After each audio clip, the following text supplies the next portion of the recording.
पूर्व मुख्यमंत्री अखिलेश यादव ने क्षेत्र में की 1 दर्जन नुक्कड़ सभाएं। आपको बताते चलें, मैनपुरी के किशनी विधानसभा के 1 दर्जन गांव में नुक्कड़ सभाएं करने पहुंचे सपा के राष्ट्रीय अध्यक्ष अखिलेश यादव। पूर्व मुख्यमंत्री अखिलेश यादव ने बघौनी में सपा प्रत्याशी डिंपल यादव के लिए वोट की अपील की। साथ ही उन्होंने भाजपा पर जोरदार हमला बोलते हुए सपा को जिताने को कहा। आपको बताते चलें, लोकसभा उपचुनाव में नुक्कड़ सभा कर रहे पूर्व मुख्यमंत्री अखिलेश यादव ने भाजपा के उप मुख्यमंत्री और अन्य भाजपा नेताओं पर जोरदार हमला बोलते हुए कहा कि भाजपा के वरिष्ठ नेता अधिकारियों से वोट मांग रहे हैं। भाजपा के लोग जानते हैं कि जनता उनके साथ नहीं है। जनता आज भी स्वर्गीय नेताजी के सम्मान को उनके साथ खड़ी है। नेताजी मुलायम सिंह यादव द्वारा जनता की भलाई के लिए अनेकों कार्य किए गए हैं। जनता अब तक भूली नहीं है कि समाजवादी पार्टी की सरकार ने एक्सप्रेसवे, लैपटॉप योजना जैसी जन कल्याणकारी योजनाओं को जनता तक दी हैं। इन्हीं के चलते समाजवादी पार्टी की प्रत्याशी भारी बहुमत से जीतेगी। इससे पूर्व ग्राम प्रधान सतीश यादव, धर्मेंद्र यादव बाबा, संतराम यादव ने अखिलेश यादव को गदा और प्रतीक चिन्ह देकर स्वागत किया। वहीं क्या कुछ कहते नजर आए सपा राष्ट्रीय अध्यक्ष अखिलेश यादव, आइए देखिए किसनी से हमारे संवाददाता अमित चक की इस रिपोर्ट के जरिए।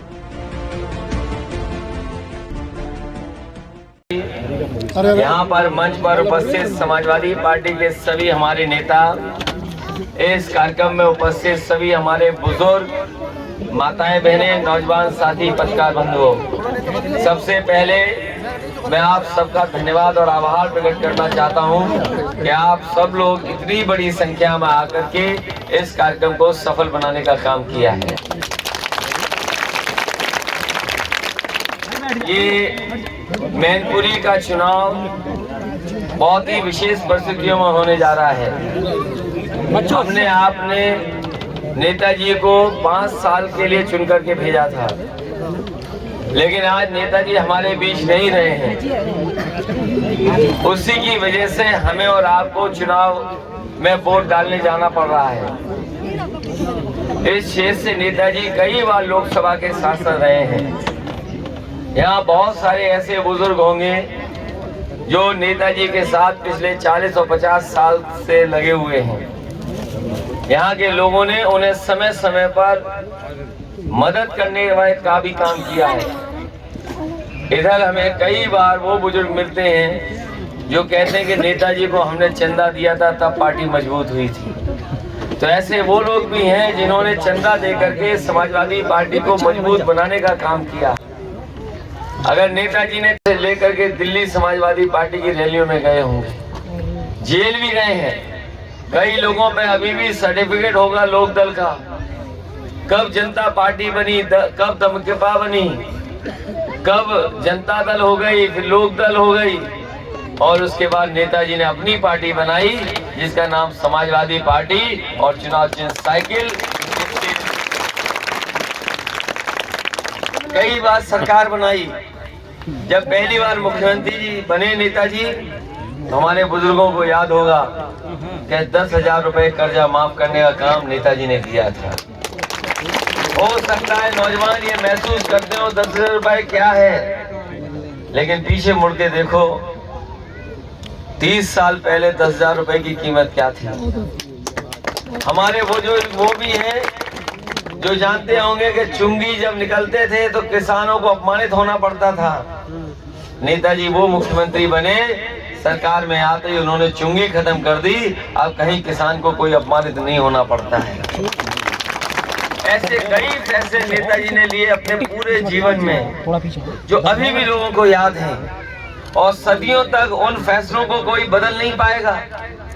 उदाहरण के लिए हमारा जवान जब शहीद होता था तो उसकी केवल टोपी, मेडल या कुछ कपड़े घर आ जाते थे। जब नेताजी डिफेंस मिनिस्टर बने तो उन्होंने फैसला लिया कि अगर हमारा किसान का बेटा रक्षा करता है सीमा की, तो अगर कहीं घटना घट जाए या शहीद हो जाए तो पूरे सम्मान के साथ उसके घर परिवार तक ले जाने का काम सरकार करेगी।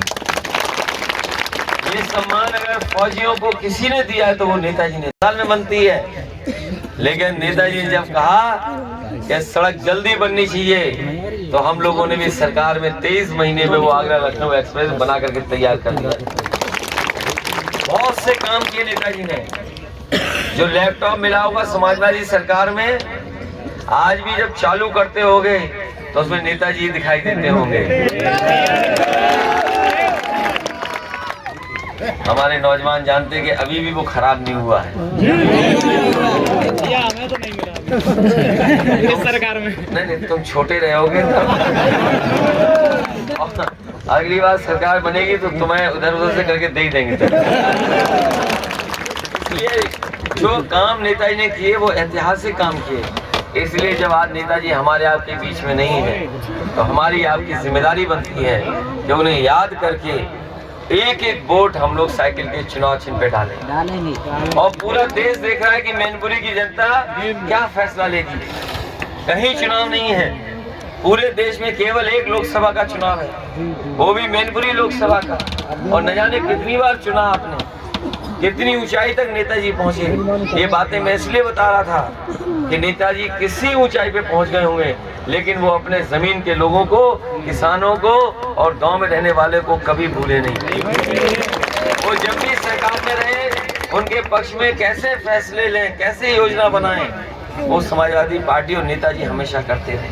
और आज के हालात देखो, डीएपी की बोरी मिल नहीं रही, पता नहीं कितना पैसा देना पड़ रहा तब मिल रही बोरी, और जाने कितना अपमानित होना पड़ रहा है। 1800 रुपया लग रहे हैं और कोई कह रहा 1600, कोई 1800, कई लोग 2000 की भी ले आए। और वो बोरी लाए जिसमें 5 किलो पहले ही सरकार ने चोरी कर ली। और डीएपी के संग पता नहीं बोरी के संग एक बोतल ही दे रहे हैं।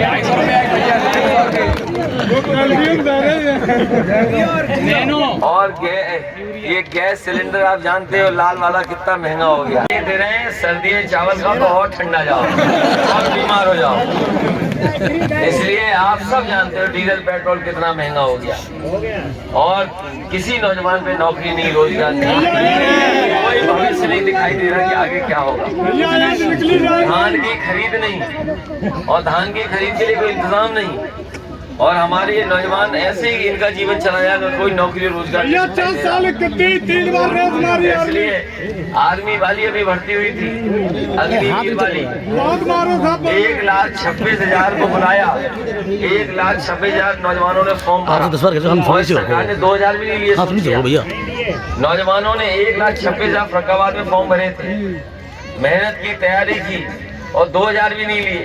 हम आपको भरोसा दिला के जा रहे हैं, जब कभी समाजवादी सरकार होगी और समाजवादियों को मौका मिलेगा, अग्निवीर जैसी व्यवस्था को हम कभी पसंद नहीं कर सकते। ये कोई भरोसा नहीं। कबाड़े में डरी भैया, कबाड़े 100 नंबर गाड़ी बनाई थी पुलिस की, जिससे कहीं गरीब परेशानी में हो, तकलीफ में हो, कहीं हो, खेत में हो, कहीं फोन कर दे तो पुलिस मदद के लिए जान पहुँचती। सर लेकिन जब से 112 किया है, 100 से 112 नंबर बढ़ा दिया सरकार ने, तब से पुलिस वालों ने भी अपना रेट बढ़ा दिया। इसलिए सब बातें ये जानते हो आप। हमारा आपसे विशेष निवेदन अपील है, ये मुख्यमंत्री जी आ रहे हैं अभी, ये जो डिप्टी सीएम जाने कितने मंत्री आ रहे हैं, ये सब अधिकारियों से वोट मांगने आ रहे हैं, जनता से नहीं वोट मांगने आ रहे हैं, अधिकारियों से। सर 2013 पुलिस भर्ती लिस्ट आने के बाद हटा दी पड़ रहा है। किसानों को बताओ कैसा, सब व्यवस्था खराब कर दी, जो व्यवस्था थी वो व्यवस्था खराब कर दी, और सब चौपट हो रहा है। और यही नहीं, गाय खेत नहीं, हमारे बुजुर्ग इसलिए मजबूत हैं क्योंकि देसी गाय का दूध पीते थे। बताओ देसी गाय खत्म होगी कि नहीं होगी? खत्म हो गई। और तुम लोग मोबाइल चलते रहोगे, चलाते रहो, तुम भी खत्म हो जाओगे। ये मदद करो, साइकिल चुनाव चिन्ह पे हमें पूरा भरोसा है, पहले से ज्यादा